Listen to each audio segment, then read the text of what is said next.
Praise the Lord. मलकुस में आप सबको स्वागत है। ये माहौल क्रिसमस का है, ये सीजन क्रिसमस का है और हम सब यीशु मसीह के बारे में सोच रहे हैं। जो प्रभु यीशु को जानते हैं और जो प्रभु यीशु को नहीं जानते हैं वे सब क्रिसमस मनाने पर लगे हुए हैं। सबको इंतज़ार रहता है कि न्यू ईयर से पहले एक सेलिब्रेशन का सीजन होता है, वो क्रिसमस का होता है। आइए हम मत्ती के सुसमाचार में चलेंगे, उसका 2 अध्याय और उसका पहला वचन से हम पढ़ रहे हैं। राजा हेरोदेस के दिनों में जब यहूदा प्रदेश के बेथलेहम गांव में यीशु का जन्म हुआ, तब पूर्व देश से ज्योतिषी यरूशलेम नगर में आए। उन्होंने लोगों से पूछा, यहूदियों का राजा जिसका जन्म हुआ है कहाँ है?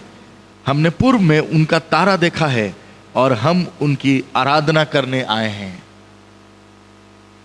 कुछ लोग आते हैं और पूछते हैं, राजा कहाँ है? ये जो लोग आए हैं ये यहूदी नहीं है। ये जो लोग आए हैं ये यरूशलेम से नहीं है। वो परमेश्वर को नहीं जानते हैं, लेकिन परमेश्वर उनको बुला लिया है ये संवाद देने के लिए कि तुम्हारा उद्धारकर्ता पैदा हो चुका है। वे खोजते हुए आए हैं और आकर जो लोग परमेश्वर को जानते हैं और जो परमेश्वर की महिमा को देखे हैं और जो यरूशलेम में रहते हैं, परमेश्वर का नगर जो कहलाता है, वहां पर जो लोग रहते हैं उनसे ये लोग पूछ रहे हैं कि परमेश्वर कहाँ है। ये चिंता की विषय है। आज भी यही सिलसिला चला आ रहा है। आज भी लोग परमेश्वर को ढूंढ रहे हैं। आज भी लोग खोज रहे हैं कहां उद्धारकर्ता हमें मिल जाएगा। परमेश्वर कहता है, परमेश्वर का वचन में हम देखते हैं कि ये 3 लोग आते हैं जो ज्योतिषी हैं, पंडित हैं, जो अपनी विद्या से कुछ तो करके उनको पता चल गया है कोई परमेश्वर है, उद्धार करता है। सही देश में वो आके पहुंच गए हैं और उस देश निवासियों को जब वो पूछ रहे हैं तो ये प्रश्न बड़ा अजीब सा है। यहूदियों का राजा जिसका जन्म हुआ है वो कहां पर है? और यहां पर आप देखिए, बात यह है कि जिनसे पूछ रहे हैं उनको ही नहीं मालूम, जिनसे पूछ रहे हैं उनको ही नहीं मालूम कि एक राजा पैदा हो चुका है, एक उद्धारकर्ता पैदा हो चुका है और उन्हें देखने के लिए लोग बाहर से आए हैं। ये जो 3 लोग थे, अगर आप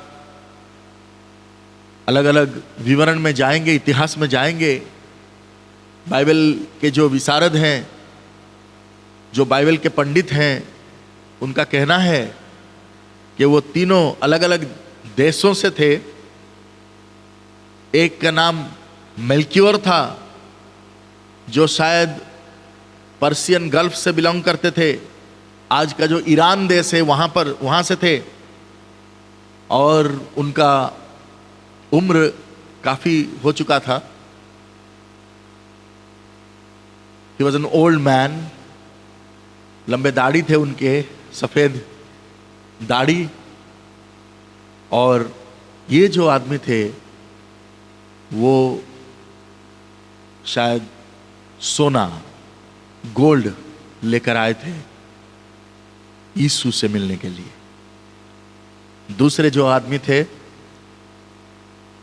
बाइबल पंडितों ने ये कहते हैं कि उनका नाम कैस्परब था। ये जो व्यक्ति थे ये सबसे छोटे थे उम्र में और उन्होंने फ्रैंकनीज यानी कि लोबान लेके आए थे प्रभु यीशु से मिलने के लिए। और अंत में जो थे बेल्तजर, वो एक मध्यवयस्क आदमी थे, मिडिल एजेड मैन, अफ्रीका या इथियोपिया से बिलोंग करते थे। वो गंधरस मैर लेके आए थे। अगर आप ध्यान से देखेंगे ये तीनों अलग अलग चीजें थे। आश्चर्य की बात यह है कि एक ने गोल्ड लेके आए थे, ये एक सॉलिड मेटल था। दूसरे व्यक्ति फ्रैंकनीज लेके आए थे, लोबान लेके आए थे, वो जेल फॉर्म में रहता है जनरली। और तीसरे जो थे वो गंधरस लेके आए थे, मैर लेके आए थे, और वो लिक्विड फॉर्म में रहता है जनरली। और ये तीनों अलग अलग देश से थे। कहा जाता है ऐसा भी कि कैस्परब जो थे, जो यंगेस्ट ऑफ ऑल थे, उनमें से सबसे युवा जो थे, शायद वो इंडियन कॉन्टिनेंट से बिलोंग करते थे। भारत के जो महादेश है वहां से वो गए हुए थे। हो सकता है उनका नाम कैस्परब कहा जाता है, और मे भी केशव या कश्यप ऐसा कुछ नाम हो सकता है। और सबसे चौंका देने वाली बात है, अलग अलग 3 भूखंड से लोग गए थे यीशु मसीह को देखने के लिए। अलग अलग 3 भूखंड से लोग गए थे यीशु मसीह को देखने के लिए, और उनको प्रणाम करने के लिए, उनकी आराधना करने के लिए, और उनके सामने भेंट चढ़ाने के लिए, और यह स्वीकार करने के लिए कि सारे पृथ्वी के लिए एक उद्धारकर्ता ने जन्म लिया है। और सबसे जो वाव चीज है वो क्या है आपको मालूम है? It was so great news to the whole nation. पूरे धरती के लिए इतना बड़ा न्यूज था कि लोग गल्फ से जा रहे हैं, एशियन कॉन्टिनेंट से जा रहे हैं, अफ्रीकन कॉन्टिनेंट से जा रहे हैं, लोग अलग अलग महादेशों से जा रहे हैं उनसे मिलने के लिए। राजाओं का राजा जब पैदा होता है तो सारा पृथ्वी पर ऐसे आनंद छा जाता है कि लोग अपने घर से सोना चांदी लेकर निकल पड़ते हैं।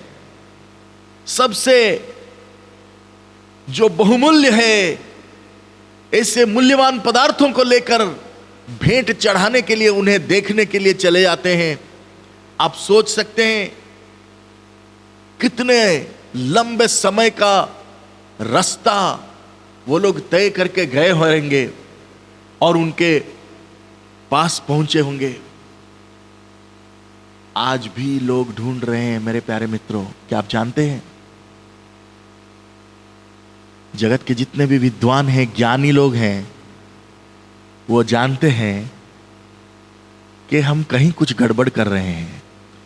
हम जिसको प्रभु मानते हैं वो प्रभु हो ही नहीं सकता। हम शायद कहीं कुछ गलत कर रहे हैं। ईश्वर ऐसा नहीं हो सकता हम जैसे सोच रहे हैं। ज्ञानी व्यक्ति जो है, जो गुणी व्यक्ति है, जो विद्वान है, जो पंडित है, वो सोच में है कि कहीं कुछ गड़बड़ है, मैं कहीं गलती तो नहीं कर रहा हूं। आज भी वो लोग खोज रहे हैं, ढूंढ रहे हैं, और वो ढूंढते हुए कहां पहुंचते मालूम है? हम जैसे लोगों के पास जो प्रभु को जानते हैं। हम जैसे लोगों के पास जो प्रभु को जानते हैं, प्रभु को मानते हैं, प्रभु को स्वीकार करते हैं, और प्रभु अपने आप को जिनके पास प्रकट किया है उनके पास पहुंचते हैं। और परमेश्वर का वचन कहता है, उस दिन वो पंडित, वो ज्योतिषियों यरूशलेम नगर में आए। वो परमेश्वर का नगर है, परमेश्वर के लोग वहां पर रहते हैं। परमेश्वर ने सबसे ज्यादा आश्चर्य कर्म वहीं पर किया है। और वहां पर आके पहुंचते हैं और पूछते हैं, यहूदियों का राजा जिसका जन्म हुआ है वो कहां है? वहां के राजाओं को नहीं मालूम है, वहां के प्रजाओं को नहीं मालूम है। क्या आज आपको मालूम है मेरे भाई और बहनों? क्या आज आपको मालूम है मेरे प्यारे दोस्तों? क्या आपको मालूम है कि यीशु मसीह पैदा हो चुका है? और परमेश्वर का वचन कहता है, ये लोग कहते हैं हम पूर्व में से उसका तारा देखा है, हम पूर्व में से उसका तारा देखा है। वो हमारे देश का नहीं है, फिर भी हम उसका तारा देखे हैं और वो तारा हमको यहां पर लेके आया है। और वो तारा देखते हुए हम यहां पर आए हैं, उसके पीछा करते हुए हम यहां पर आए हैं और हम उसकी आराधना करना चाहते हैं, हम उसकी पूजा करना चाहते हैं। हम जानते हैं जो पैदा हुआ है वो कोई साधारण मनुष्य नहीं है। हम जानते हैं जो पैदा हुआ है वो सिर्फ एक राजा नहीं है, वो राजाओं का राजा है। हम जानते हैं जो पैदा हुआ है वो सिर्फ कोई प्रभु नहीं है, वो प्रभुओं का प्रभु है। हम जानते हैं और इसके लिए हम इतनी दूर से उसकी महिमा करने के लिए, उसकी आराधना करने के लिए, उसकी पूजा करने के लिए, उसके सामने अपनी भेंट चढ़ाने के लिए आए हैं। परमेश्वर का वचन कहता है, 3 आयत में यह लिखा है, यह सुनकर राजा हेरोदेस और उसके साथ सारा यरूशलेम नगर घबरा गया। घबरा गए। कौन घबरा गए? अपने लोग घबरा गए। वो अपने लोगों के पास आया था, उनके ही लोग घबरा गए। और परमेश्वर का वचन कहता है, राजा ने लोगों के सब महायाजकों को और शास्त्रियों को एकत्रित किया और उनसे पूछा, मसीह का जन्म कहां होना चाहिए? आप सोच सकते हैं, ये वो लोग पूछ रहे हैं जिनके पास व्यवस्था है, जिनके पास वो सारे नबियों की किताब है, पुस्तकें हैं, जिनमें यीशु मसीह के बारे में लिखा गया है। आज मेरे प्यारे भाइयों बहनों, हमारे पास बाइबल है, फिर भी हम पूछते रहते हैं परमेश्वर कहां है? फिर भी हम ढूंढते रहते हैं परमेश्वर कहां मिलेगा? फिर भी हम ये प्रश्न पूछते रहते हैं, मसीह को कहां होना चाहिए? मसीह को कहां होना चाहिए? राजा पूछता है, हेरोदेस पूछता है, मसीह को कहां होना चाहिए?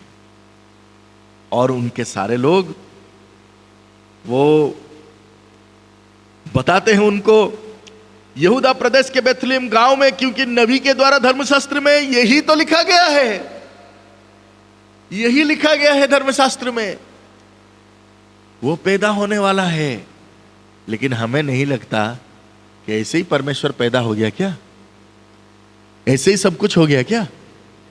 परमेश्वर का वचन कहता है, ये जो ज्ञानी पंडित लोग आए थे, तारों का पीछा करते हुए, तारों को देखते हुए आके यरूशलेम तक पहुंचे और वहीं पर अपना बुद्धि लगाना शुरू कर दिया। आज परमेश्वर का वचन कहता है, ये 3 पंडित वो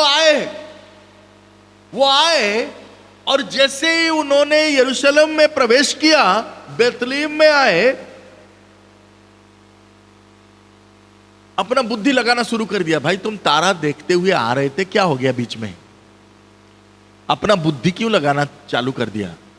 और बुद्धि लगाते ही तारा गायब, बुद्धि लगाते ही तारा गायब, तारा नहीं दिख रहा है।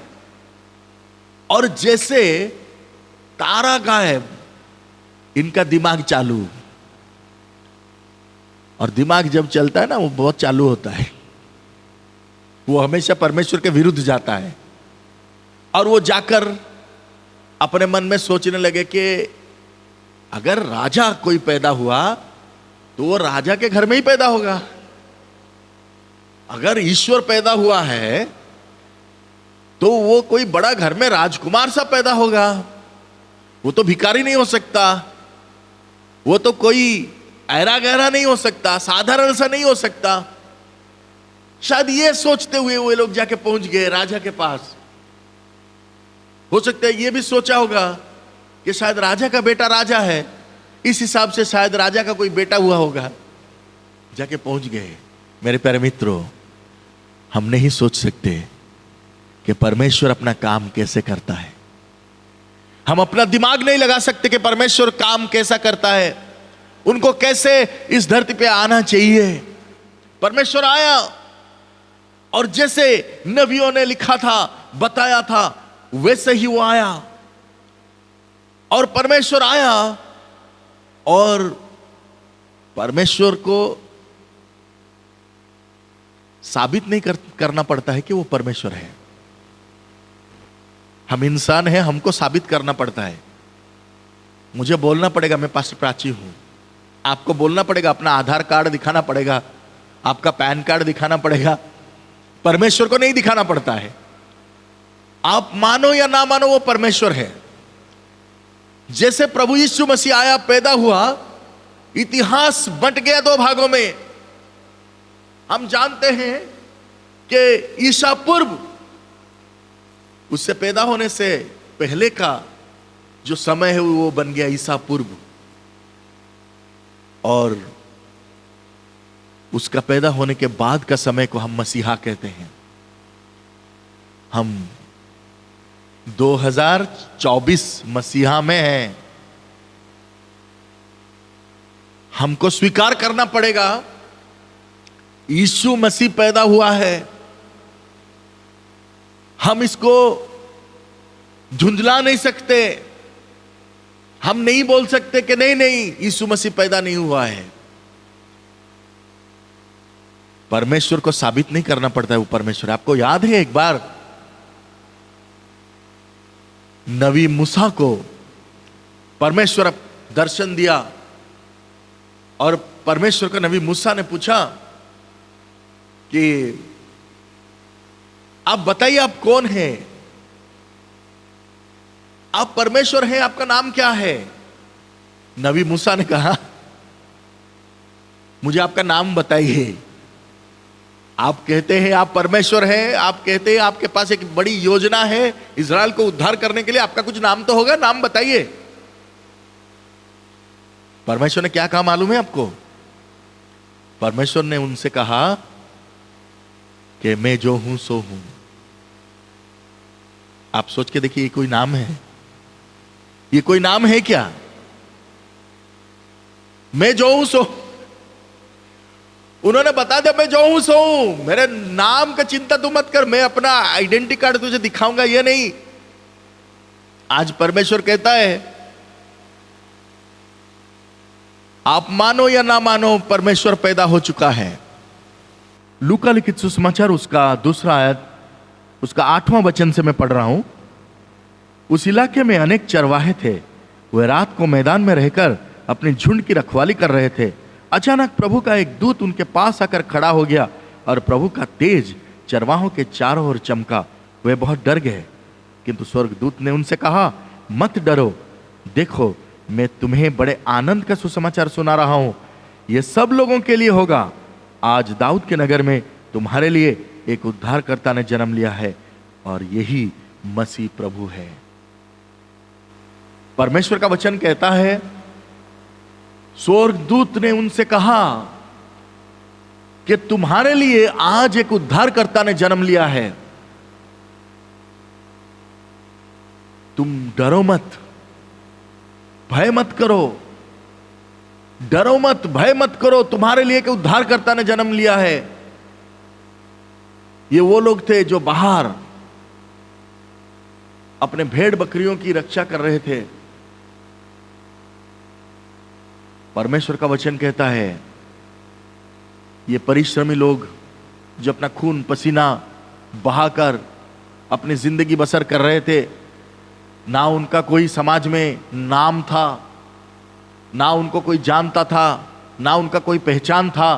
परमेश्वर कहता है, तुम्हारे लिए एक उद्धारकर्ता ने जन्म लिया है। तुम्हारे लिए एक उद्धारकर्ता ने जन्म लिया है। आज ये चरवाहे जान चुके हैं कि उनके लिए कोई उद्धारकर्ता है। आज ये ज्योतिषी जो यीशु को नहीं जानते थे, परमेश्वर को नहीं मानते थे, वो भी जान चुके हैं कि एक परमेश्वर है, एक उद्धारकर्ता है, एक राजा ने जन्म लिया है और वो उनको भेंटने के लिए मीलों दूर तय करके आए हैं। क्या आज आपको ये बात मालूम है, या खाली ऐसे ही आप क्रिसमस मना रहे हैं? ऐसे ही आप तारा लटका रहे हैं अपने घर के सामने? परमेश्वर का वचन कहता है, तारा उस दिन रास्ता दिखाया उन लोगों को। उस दिन वो तारा देखकर लोग आए। आज हमारा तारा देखकर कौन आता है? परमेश्वर का वचन कहता है, दानियल पुस्तक में लिखा है, उसका लास्ट 12 अध्याय में उसका 3रा वचन लिखा है, जो बहुतों को धर्मी बनाते हैं वे सर्वदा तारों की न्याय प्रकाशमान रहेंगे। ये लोग हैं स्टार, जो प्रभु यीशु मसीह का सुसमाचार लोगों को बांटते हैं। ये है सच्चे स्टार, जो यीशु मसीह का सुसमाचार उन लोगों के पास पहुंचाते हैं जो आज परमेश्वर को नहीं जानते, जो परमेश्वर को ढूंढ रहे हैं, जो ढूंढ रहे हैं शायद कहीं कभी किसी वक्त कोई उद्धारकर्ता मुझे मिल जाए। क्या आप स्टार बनना चाहते हैं? तो परमेश्वर की ये सुसमाचार कि एक उद्धारकर्ता पैदा हो चुका है, ये सुसमाचार दूसरों को बांटने के लिए निकल पड़िए, ये कहने के लिए कि वो आ चुका है, जो राजाओं का राजा है, जो प्रभुओं का प्रभु है। आइए हम प्रार्थना करें।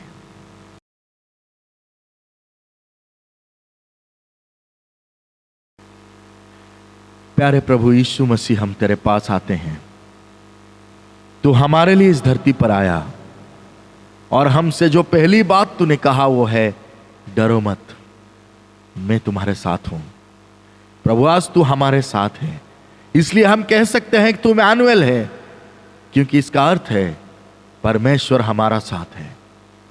आज तू हमारे साथ है, हमें कोई डर नहीं है, कोई विषय का चिंता नहीं है। प्रभु, उस 3 पंडितों के न्याय आज भी अनेक पंडित, बहुत सारे ज्ञानी गुणी लोग ईश्वर को ढूंढ रहे हैं, उद्धारकर्ता को ढूंढ रहे हैं, परेशानी में हैं, समस्याओं में हैं, अलग अलग प्रकार के आपदाओं में हैं। प्रभु, वो एक सामर्थी परमेश्वर को चाहते हैं।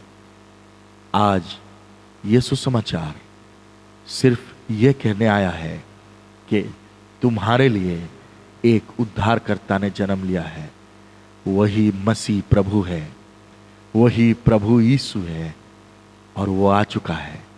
प्रभु, ये बात विश्वास करने वाले हर एक जन को तू आज छू ले, और इस कार्यक्रम को देखते हुए जो इस वाक्य को विश्वास कर रहे हैं, अपने जीवन में, अपने मुंह पर स्वीकार कर रहे हैं, प्रभु उनको तू आशीषित कर, उनके सारे बंधन टूट जाएं और तेरी महिमा उनके जीवन में प्रकाशित हो पाए।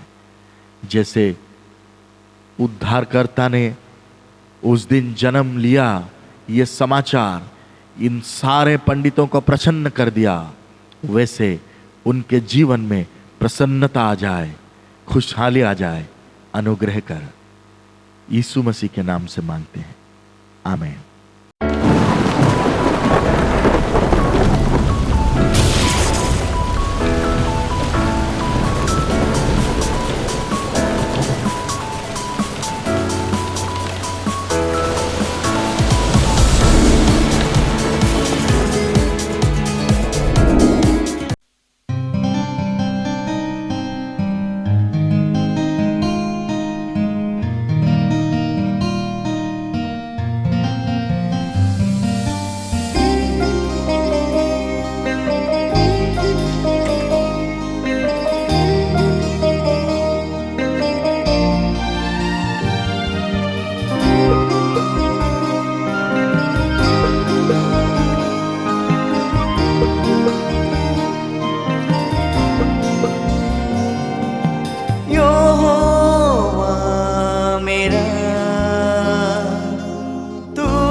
काम से तूने है जग को रचाया, अपनी मोहब्बत से उसको सजाया।